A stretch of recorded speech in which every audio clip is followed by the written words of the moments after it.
The story begins a few years after the zombie apocalypse destroyed the world. Millions died, and the survivors now live inside protected cities while the outside world is completely overrun by zombies. On the other side, in the present, Riley and Mike are watching an abandoned town filled with zombies. They notice something strange. These zombies are trying to remember their old lives.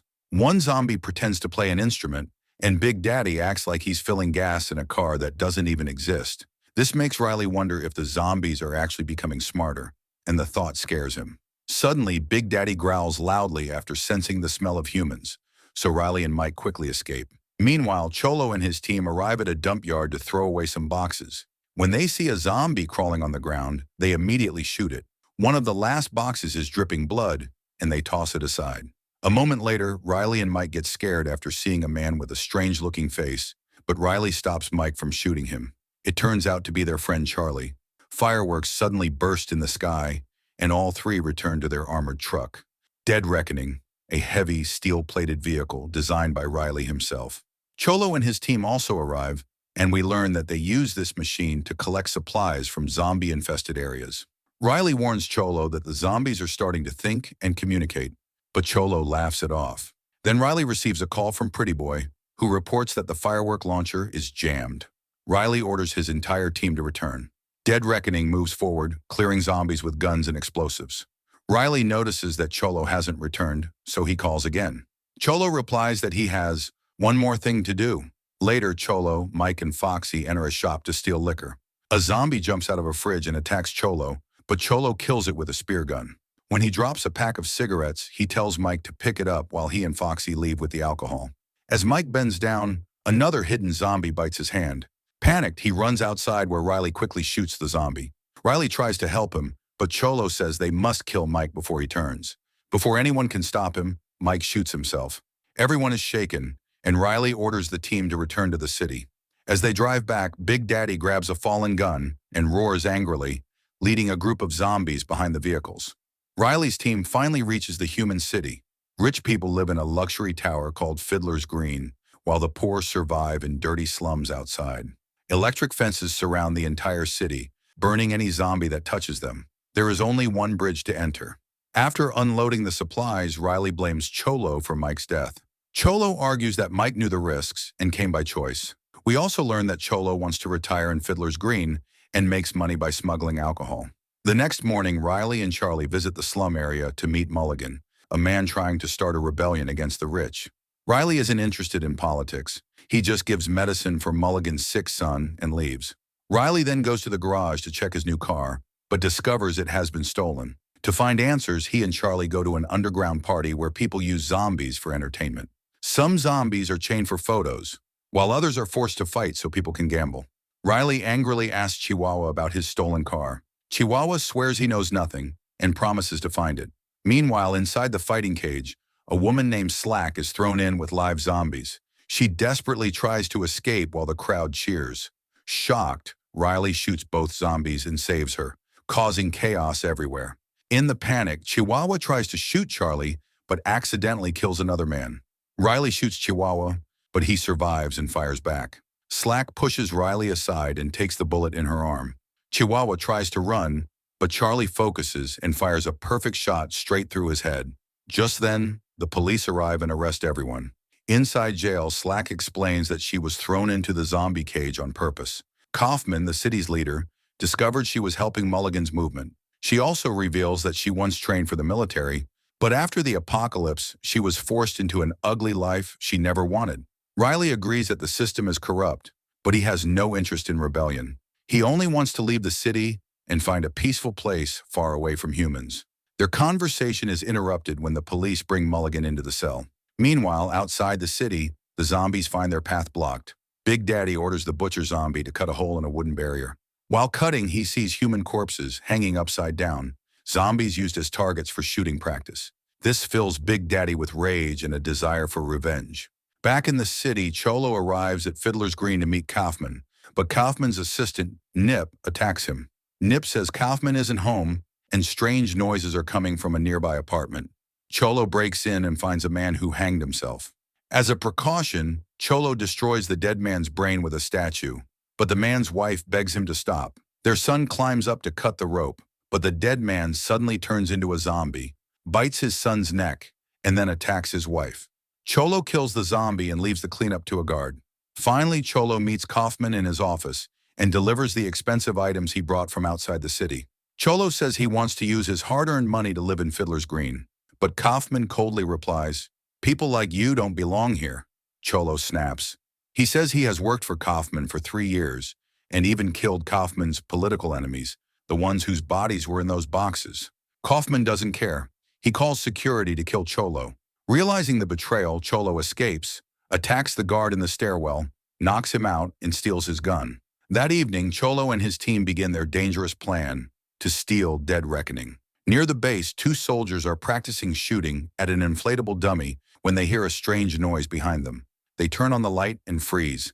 Big Daddy is standing right there. Within seconds, screams echo through the base and the alarm goes off. Because the outer fence has no electric power, a huge swarm of zombies gathers and pushes against it. Soldiers run in and fire nonstop, but it's too late. The zombies knock the fence down and flood inside. In this chaos, Cholo's team steals Dead Reckoning. Foxy and Pretty Boy want to use the vehicle to fight, but Cholo refuses. Inside the base, zombies overwhelm the soldiers, killing almost everyone. When Dead Reckoning drives out, Big Daddy fires at it, but the bullets bounce off its armored body and hit a nearby gas tank. The explosion kills the soldiers, and the zombies turn toward the glowing lights of Fiddler's Green. The entire horde begins marching toward the city. Meanwhile, Cholo calls Kaufman and warns him, "Dead Reckoning is mine now. Send $5 million by boat before midnight, or I'll blow up Fiddler's Green." Kaufman refuses to negotiate with the terrorist. Instead, he orders the police to release Riley. Charlie gets nervous and reveals an emotional truth. Riley saved his life years ago during a fire that burned his face.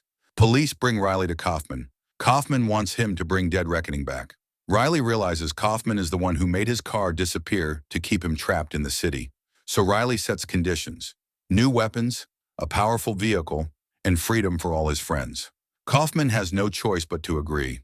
On Dead Reckoning, Cholo sends Mouse to the harbor to wait for Kaufman's boat. Mouse hides inside a building, hears scary sounds, but it turns out to be only rats. Back at the cell, Riley arms himself and meets his team. Soon, Kaufman's assistant arrives with 3 soldiers and forces Riley to take them along. When they reach the base, they see the zombies have destroyed almost everything. Riley studies the footprints and realizes the zombies are heading for the bridge. He warns Kaufman, but Kaufman ignores him. Riley and Motown go looking for ammunition, while the others search for a working car. While hot wiring a vehicle, Charlie suddenly points a gun at Slack. She panics, but Charlie is actually shooting a zombie behind her. Another zombie jumps on Charlie, but Slack kills it and saves him, though the loud shot hurts Charlie's ear again.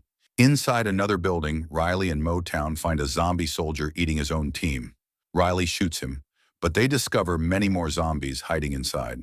They grab ammo and run, but a headless zombie attacks them. The severed head is still attached by the spine.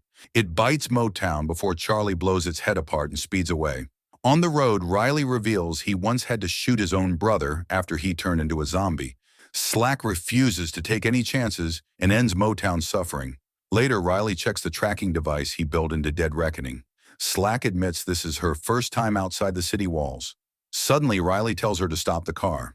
He and Charlie point their guns at Motown and Pillsbury. They finally realize Kaufman sent these soldiers to kill Riley once Dead Reckoning was returned. Riley calmly says he isn't giving the machine back. He will use it to escape and never return. Seeing the massive zombie swarm nearby, the 2 soldiers switch sides and agree to join Riley. Meanwhile, in Fiddler's Green, Kaufman tells the board members that he has secret safe houses ready just for himself. Out on Dead Reckoning, Cholo kills a zombie and checks the time. Only 40 minutes left until midnight. He calls Mouse, but the money still hasn't arrived. At the port, Mouse waits nervously. He spots a zombie at the door and shoots it, but suddenly many more zombies rush in and tear him apart. The zombie horde reaches the riverside and stops, until Big Daddy suddenly jumps into the water.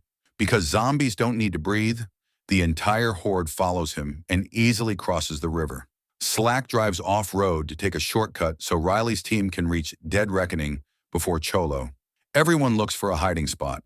Motown tries to convince Pillsbury to betray Riley, But Pillsbury has already chosen Riley's side. He knocks her out with a single punch. Dead Reckoning reaches a hill.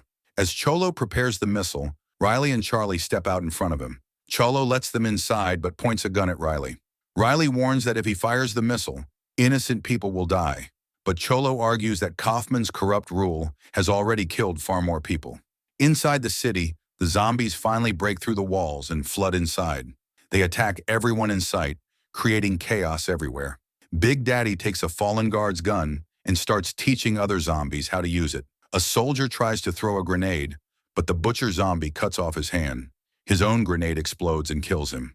When the clock hits midnight, Cholo tries to launch the missile, but nothing happens. Riley has already disabled the firing system using his device. Cholo smashes the device in anger and starts beating Riley. Suddenly, Motown wakes up and approaches Dead Reckoning, but a zombie jumps on her face and kills her instantly. Slack shoots the zombie, and Pillsbury helps finish it. Charlie then disarms Foxy and takes full control of Dead Reckoning. Riley checks on the injured Cholo. Motown's gunshots have badly wounded him. At Fiddler's Green, Kaufman steals all the money from the vaults and even shoots a board member who tries to stop him. Riley calls to tell him that Cholo is no longer a threat, but Kaufman refuses to listen after hearing explosions outside. Riley realizes the city has completely fallen to the zombies and decides to take his team back to rescue survivors. Cholo, knowing his wound is fatal, tells Foxy his final wish. Foxy decides to stay with him until the end. On the way, Cholo shoots a zombie, but another zombie bites his hand. Foxy gets ready to put him down, but Cholo chooses his own ending. Foxy leaves him at the base and says goodbye. The city has now completely fallen apart, and zombies are killing people faster than ever. They have learned to use tools and weapons, making the destruction even worse. Riley tries calling the guards to open the fence so people can escape, but the electric gate is still active, and touching it means instant death. The main bridge is too dangerous to cross, so Riley checks the map and picks a nearby drawbridge as the only safe option. Thousands of people are dying on the streets while zombies spread everywhere. One zombie catches fire, and Big Daddy shoots him out of mercy. Soon the zombies reach a construction site, pick up jackhammers and heavy tools, and break through the gates of Fiddler's Green. As they enter, they brutally kill the rich people hiding inside and destroy the luxury shops. Dead Reckoning reaches the drawbridge. Slack blasts open the control room door, and Riley barely survives. But a huge pack of zombies surrounds the vehicle. Riley runs and pulls the lever, lowering the bridge. A zombie jumps on him, but after a tough fight, Riley throws it down and the bridge crushes its head. The team opens the hatch and pulls Riley up while he shoots zombies climbing after him. Pretty Boy doesn't wait. He drives forward and crushes dozens of zombies to clear the path. Meanwhile, the crowd trapped near the electric fence is almost gone as zombies move closer. Riley fires fireworks into the sky from Dead Reckoning. The zombies pause for a moment, but their new intelligence makes the trick useless quickly. Inside Fiddler's Green, Kaufman and his partner run straight into Big Daddy. Bullets do nothing, so they rush toward the garage. Kaufman steps out of the car and panics when he sees Cholo, now turned into a zombie. As they fight, Big Daddy arrives with a burning gas can, throws it on the car, and the massive explosion kills both Kaufman and zombie Cholo. Dead Reckoning reaches the main fence, but the team breaks down after seeing the scene. Almost everyone has already been eaten. Riley has no choice and orders a missile strike, destroying the entire zombie horde. A while later, the remaining survivors slowly come out of hiding. The mission worked. Mulligan asks Riley if he will leave with the others, but Riley says he's going to Canada with his friends. Suddenly, a hidden zombie jumps inside the truck, but Pillsbury kills it instantly. Far away, Big Daddy leads the surviving zombies onward. Pretty Boy wants to shoot them, but Riley says they're just looking for a home. The team then drives Dead Reckoning toward Canada, fireworks lighting up the sky behind them, and that's the land of the dead. Thanks for watching. Don't forget to like, share, and subscribe for more movie explanation videos.